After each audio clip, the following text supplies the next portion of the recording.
All right. Hello, everyone, and thank you for joining us. For those of you that are online virtually and also in person, we appreciate you being here today. We have Jacob Vargas with us presenting today, and he is an intern in our counseling studio working with Leah Hammer. Before we get started, I did want to share a quick little tidbit with you. So we're working on bringing Drive, what you guys are seeing in academics, into our co-curriculars. So this presentation today is an E workshop, so engagement and expression. And with that, you're going to be learning skills that employers look for. And the skill of engagement and expression is being able to use both oral and written communication to effectively express attitudes, beliefs, and values, developing clear analysis and adapting creative and appropriate messages to the diverse needs of individuals, groups, and contexts. So you'll be seeing Drive more within academics and co-curriculars. So I wanted to make you aware of today's workshop being an E in Drive. So I will turn it over now to Jacob. Hi, everyone. Thank you so much for coming. As Cindy said, my name is Jake Vargas. I am right now a therapist at the Counseling Center at Midland. As a student, I'm a student at UNL in a counseling psych PhD program. And so being at Midland is part of my field placement experience. And I'm really excited to talk to you a little bit about mental health and communities of color and coping. I just wanted to give a quick shout out to Brendan Mills, the president of the Black Student Union Association, because we made this presentation together last semester, and this is the second time we're giving it. So very excited about that. Anyway, so Log into real quick. yeah, that would be helpful. Just technical difficulties, stand by.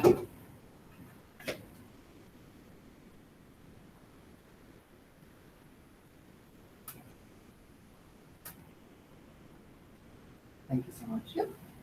So this presentation will be in roughly 3 parts. The first part is just talking a little bit about what racial trauma is through the lens of minority stress. And we're going to talk about mental health needs in communities of color, including coping and barriers. And then we're going to talk about how the Counseling Center at Midland can be a resource, especially for students of color dealing with issues of racial trauma. So let's go to our first slide here.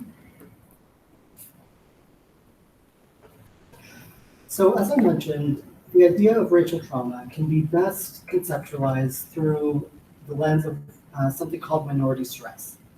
The minority stress model is this idea that members of minority groups, not just racial minority groups, but also like gender and sexual minorities, experience a kind of stress that goes above and beyond the stress of daily life. And this stress is the result of being dominated by more powerful social groups. So, for example, in American society, when historically white people have more of the power, the minority stress is something experienced by people who are part of non-white racial groups. This is important because it's something that's associated with negative health outcomes, both physical and mental. For example, people who experience minority stress have a higher risk of anxiety and depression, but they also have a higher risk of hypertension, which is high blood pressure and is a natural result of stress. And minority stress can be compounded if you have multiple minority identities. So if you are, for example, say, a Black person who's also gay. And minority stress is something that exists as an undercurrent. So that is to say, it's something that minorities deal with on a daily basis. So it's sort of always there, but it can worsen in instances of outright racial trauma.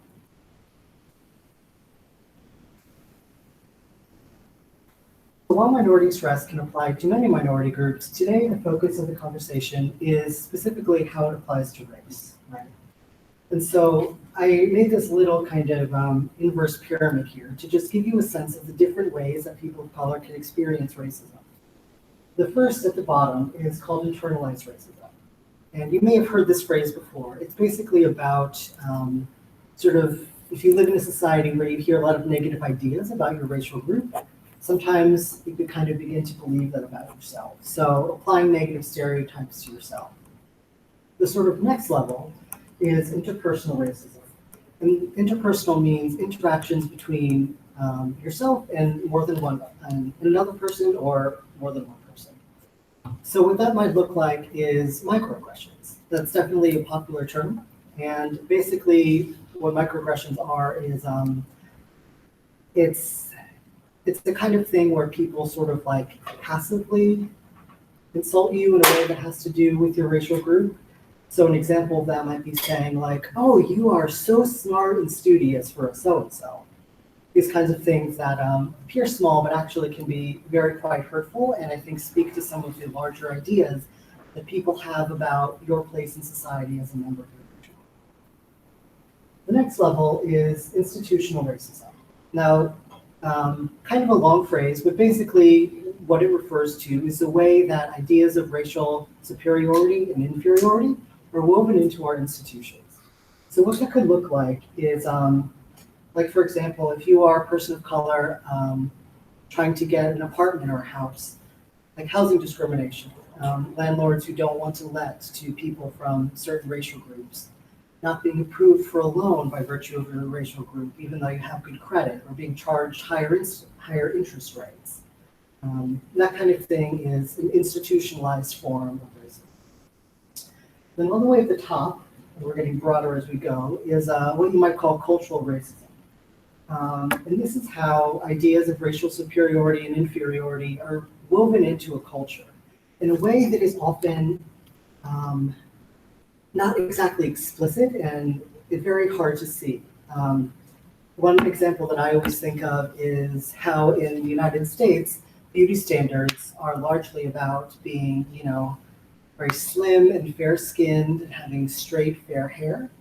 That is a sort of norm that is not race neutral at all. I mean, obviously, you know, to kind of fit that, you need to have some sort of like white European ancestry. And so that's an example. The other that I always think of, because we're students, is the kind of history that we learn in school.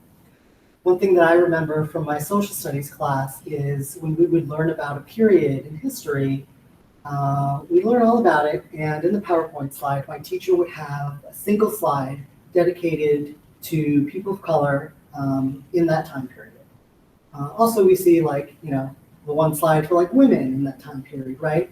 And what that kind of tells us about our history is that, like for certain minority groups, especially for people of color, that their sort of history is not interwoven into the bigger story. It almost suggests like everything that's going on, and that's the real history. And oh yeah, then there's this. So kind of like the way that we teach about it, the stories that we tell and that we don't tell, and the things that we choose to emphasize. So those are the different ways that you might encounter racism in your life as a person of color. So minority stress, as we've said, has a lot of negative health outcomes. But most people don't go around thinking explicitly about their mental health or their physical health. Instead, they may experience emotions kind of like these that are a little bit more straightforward. So feelings of fatigue are pretty common, as well as like numbness and helplessness. And my sort of thought on this is that it may be related to a feeling of like you're swimming upstream, sort of like against the current, the sort of idea that the world, or perhaps not the world, but the country was not made by you for you, but by other people for other people. And so this idea that you are kind of in resistance to that just by your very existence. Anger is also another response. And even feelings of self-blame. That kind of goes back to like the bottom of the pyramid on the previous side, like the internalized part of it, like thinking like, wow, you know, if my society thinks all these negative things about me, I wonder if that must be true.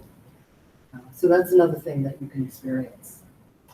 And then anxiety, just a kind of like undercurrent of anxiety due to a lack of safety, whether actual or perceived.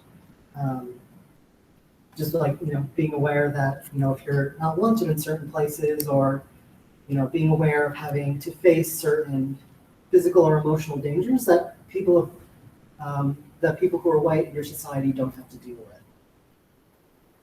And with this, what I really want to emphasize is that these don't mean that you're sick. These don't mean that you're abnormal. I kind of think of it as a very normal and rational response to having to deal with like people looking down on you. So it's very normal. It's not something that means that you're ill, but it is something that is stressful and very challenging. And so next I want to talk about the ways that you can cope with it. So social support is pretty important. And when I say social support, I don't just mean sort of general friends and loved ones. I found personally that it can be very powerful to connect with other people from your racial group. Just a little personal aside, like I'm a Latino person and I'm biracial. My father is Puerto Rican, my mother is white.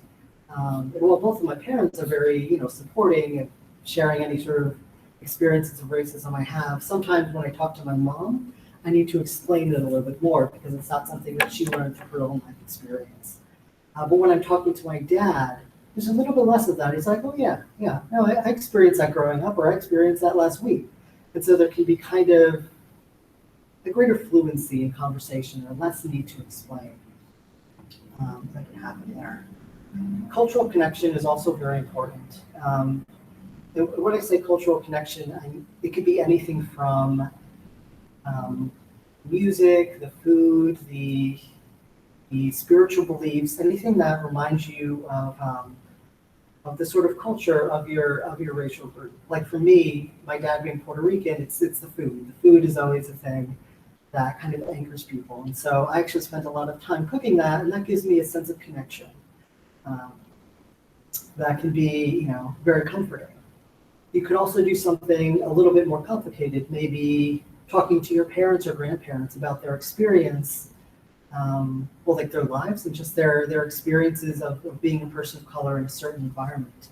That can also sort of help you connect your experiences to theirs, can maybe even bring you a little bit closer together.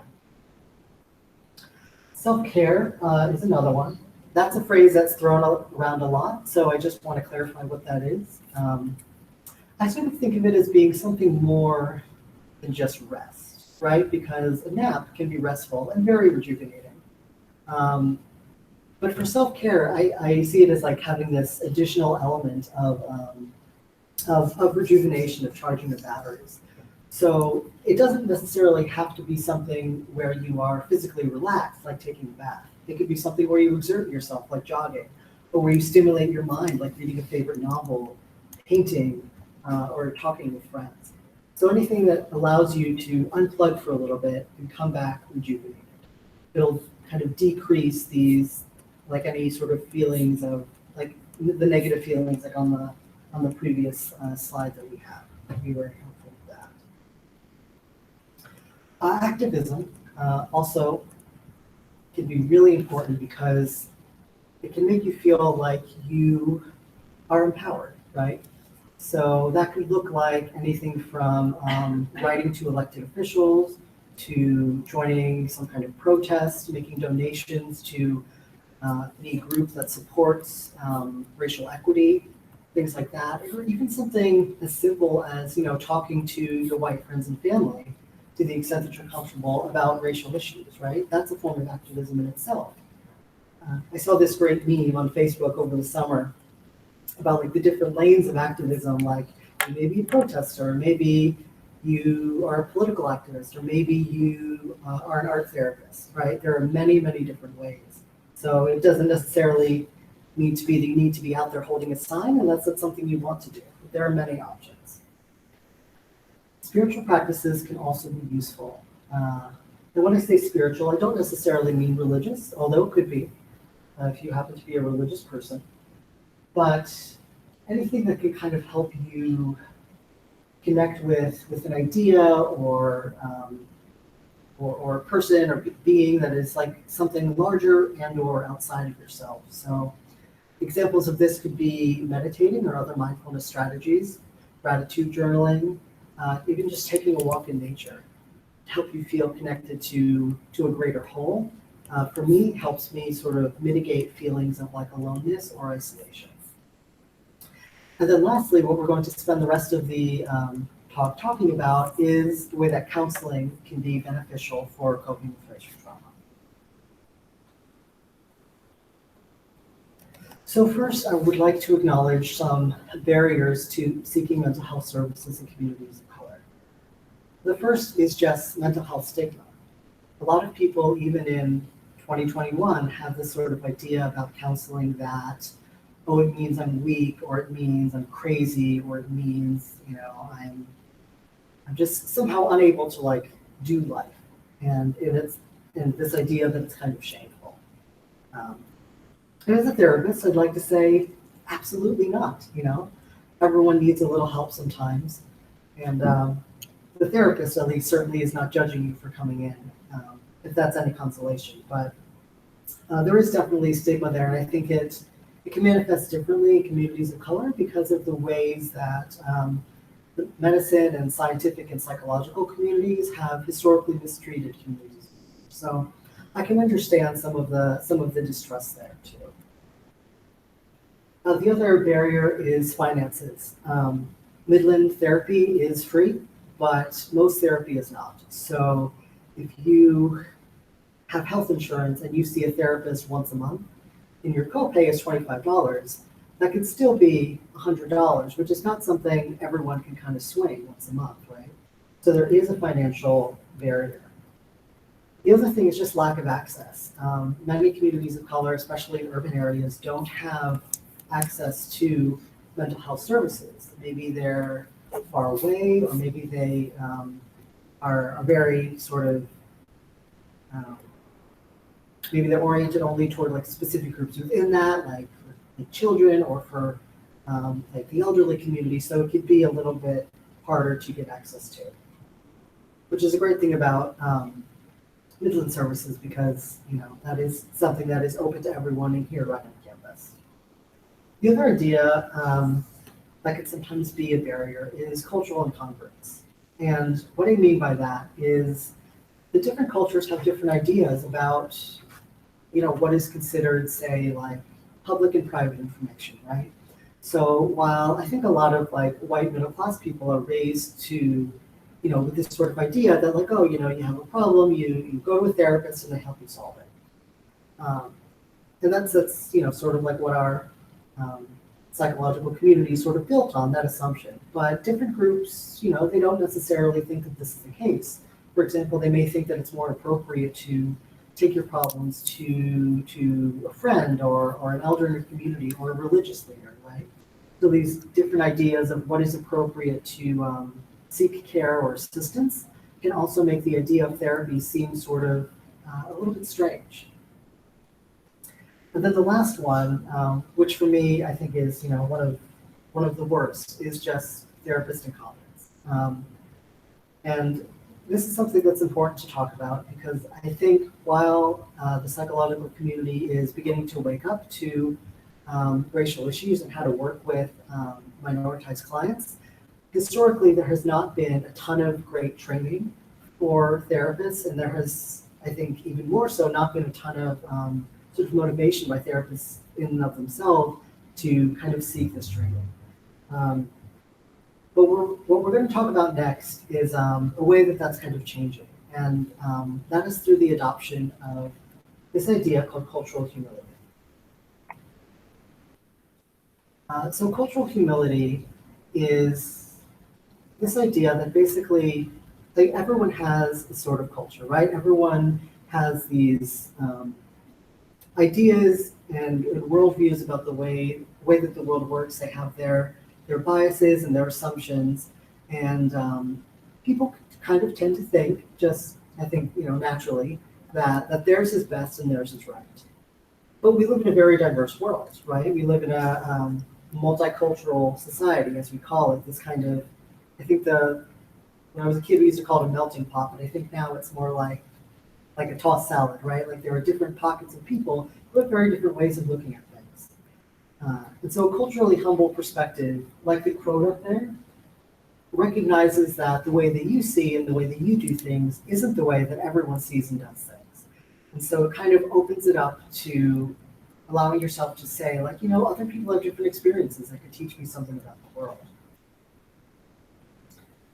When I hear this, I always think of, going back to middle school social studies again, is for any of you who learned about British imperialism in Africa and India, you probably heard of the concept of ethnocentrism, right? Which is this idea that like your racial group and your cultural values are the best. And, kind of like in the past century, like the British sort of exported their ideas and like put them on everyone else. And of course, it's something the United States does as well. And so cultural humility is like the exact opposite of that idea. That, hey, actually other people have things to offer.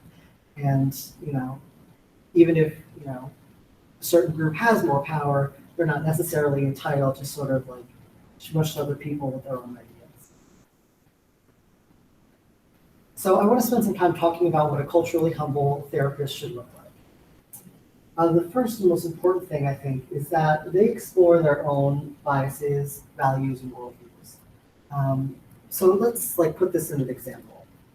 Let's say I'm a therapist and I'm working with a 15-year-old. They're having some trouble in school, and so I decide to focus my entire treatment on how to get this kid into college. Well, there's a couple things going on here. The first the first thing is my values. Like, I think that higher education is something that should be a priority.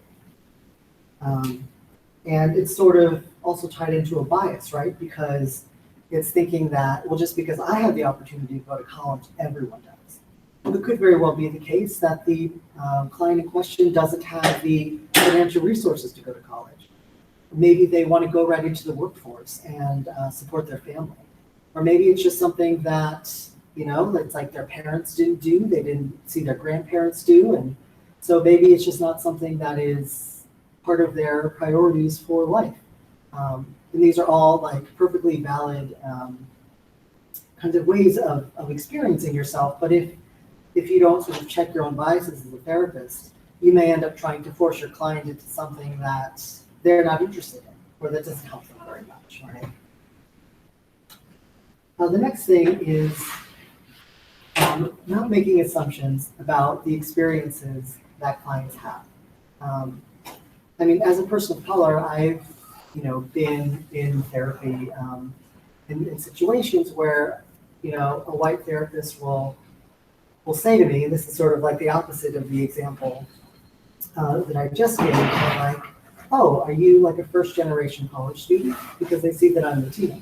And this is certainly the case for a lot of, for many people of color. It's certainly not something that I'm labeling as shameful. But what the therapist is doing there is sort of making an assumption about, about your priorities, your status in the world. And I think that if I were the therapist in that situation, what I may ask is, tell me a little bit about your and your family's experiences with higher education. In that kind of construction, it doesn't make an assumption that you have it or you don't have it. It just kind of allows the person to just tell you the way it is, and in a kind of like less, I guess, judgmental format. And then the last thing a culturally humble therapist should do is to believe the client's experiences of their own lives. And for me, this is really important because when a person of color client tells a white therapist that they experience racism, sometimes what will happen is the therapist will go, are you sure? Is that really what happened? Are you sure you're interpreting that right? And I think maybe part of this comes from a place of wanting to relieve suffering. But I think one of the things it also does is it says, I don't trust that you are smart enough to accurately interpret your own experience. And for me, that's a problem, because racism is something that exists and it's something that people experience. And so every time a therapist tells you that your experience of racism is doubtful or somehow not real, it's kind of like, people use the term gaslighting a little bit, right? Like it's just telling you like, oh, that didn't really happen. Like that's not reality, which can be very frustrating and disaffirming, and is not what should be happening.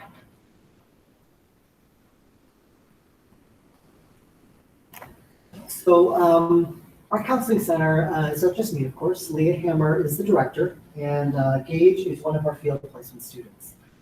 He's also from UNL. And because I have this opportunity to talk about my views on cultural humility, I also wanted to give them a voice too. So I'm going to read these aloud just in case anyone has any kind of visual impairment.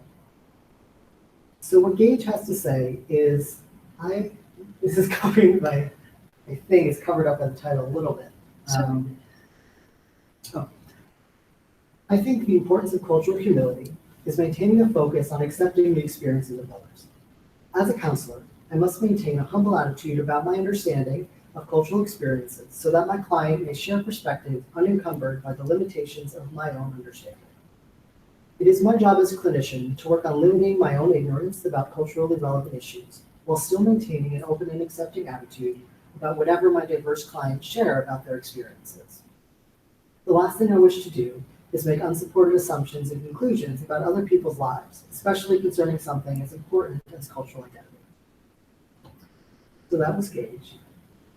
What Leah has to say is, I understand cultural humility as a way of acknowledging and appreciating my own unique cultural identity and how I interact with the unique cultural identities of the Midland students that are seeking mental health support. From a clinical perspective, cultural humility inevitably influences and guides our clinical assessment and treatment. As clinicians, cultural humility impacts our ability to listen to the stories of our students and learning from each of them.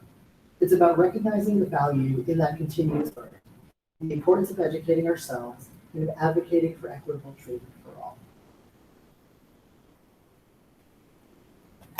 So I'd like to share with you a little bit about how counseling services at Midland work, just because I know that we're kind of like up there on the third floor of the OSC, and in the little corner there, it's not always something that's super well advertised.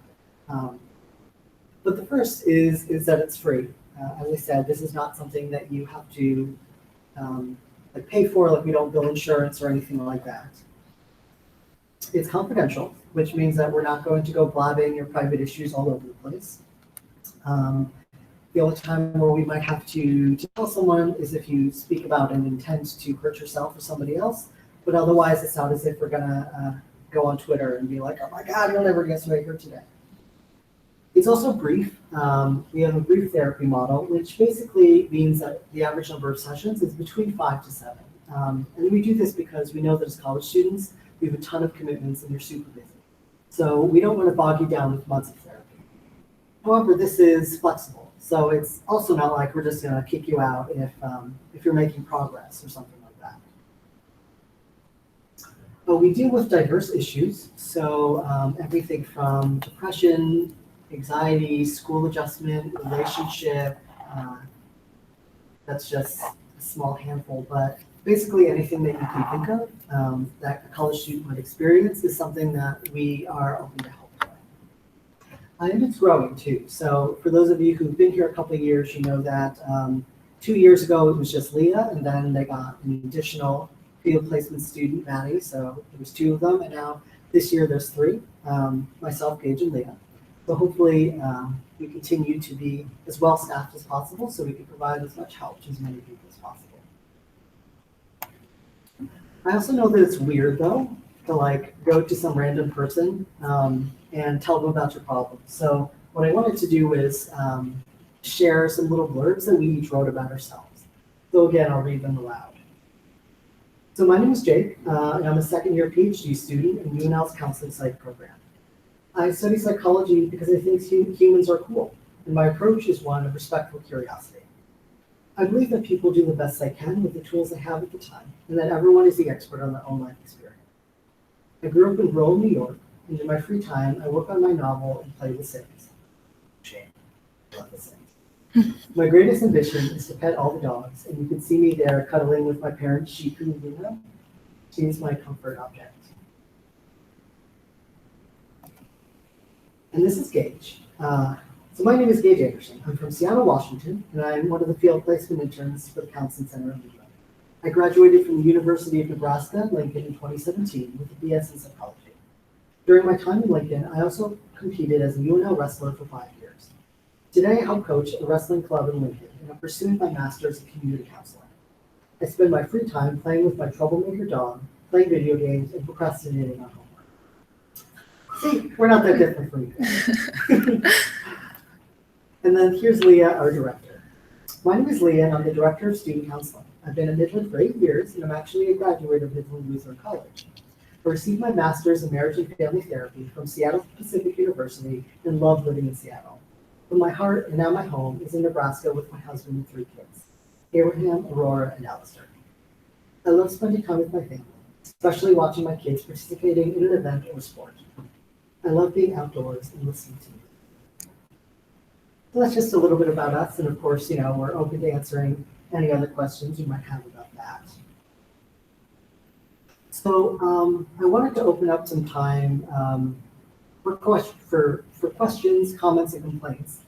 But also, I'm interested in hearing what you need from the Counseling Center. And specifically, I'd like to give an opportunity for students of color to talk about what they may need.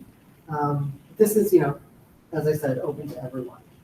Because it's very important that we sort of get community feedback and not just say, okay, this is what we're going to do. Sort of like living that culturally humble sort of idea. So yeah, questions, comments, complaints, any recommendations, and those are my references up there.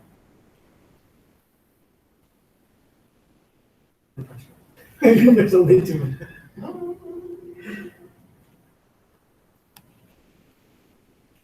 Yeah. Yeah.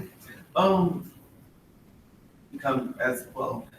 From my background, I have like a very religious type background, so I always try to implement those principles, but I'm also trying to see if that religion is for me, because it's been kind of painted in a not so very positive light after reflecting back on it. So is that something that you guys would be open to more discussing, or have you tried to learn about that stuff and how that plays into people of color and also people who have been religious or have been previously born into a religion that they're still trying to figure out themselves? Definitely. Yeah.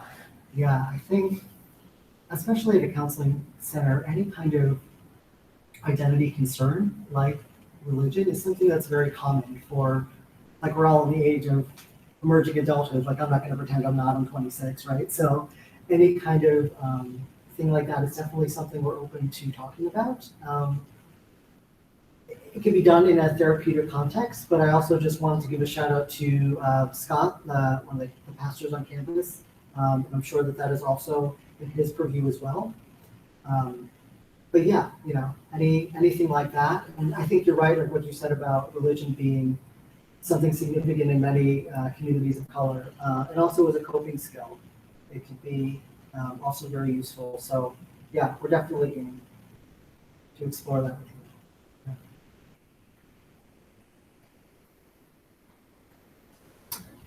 I don't know if there's anyone. I'll address my Zoomers over here. If you have a question, feel free to put it in the chat box as well.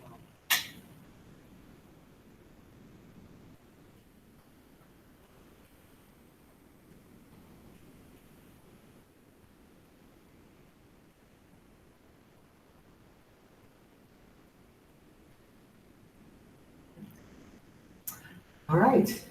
Well, I appreciate you taking the time to come to our presentation. I just want to go back to where we have the contact information slide. So that is Leah, the Director of Counseling. And if you're interested in making an appointment for counseling services, you could just send her an email, say, hi, I'm so-and-so, I'm interested in connecting with the counselor. Do you think I could set up an appointment? And she'll get back to you. Yeah, thank you so much, and have a great week.